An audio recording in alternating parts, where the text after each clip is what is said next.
So basically in zoology it was discovered that the female spider reproduces from the male spider, and then she kills him and throws him outside the home. And then when the kids grow,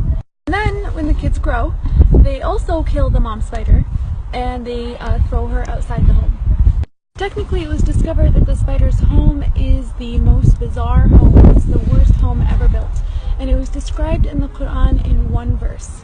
In Surah Al-Ankabut verse 41 it says, "And those who take allies other than Allah is like that of a spider who takes a home. And indeed the weakest of homes is the home of the spider, if only they knew," is how the verse ended. SubhanAllah, people always knew the physical weakness and the flimsiness of the spider's home. But only in this era were they able to make the connection and comprehend the moral and the spiritual weakness of the spider's home.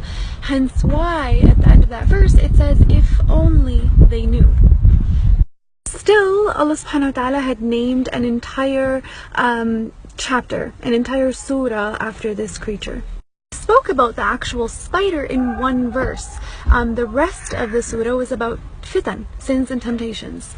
Literally, the second verse in Surah Al-Ankabut says, "Bismillahirrahmanirrahim," and do people think they're going to say we believe, but they're not going to be tempted or tested or tried? Technically, what's the connection between sins and temptations and the spider's home and the spider's web? Why was that connection made in the Quran? If we actually ponder into it a little bit, we'll realize that the connection and the battle and the intertwinement of fitan and temptations is figuratively, it's like the spider's home, the spider's web.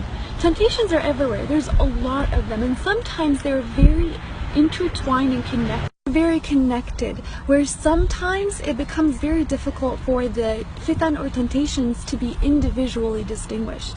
And that's why the comparison was there. A human who falls into the trap of temptation and sins is like a human who figuratively falls into a spider's web, technically. Here's the thing.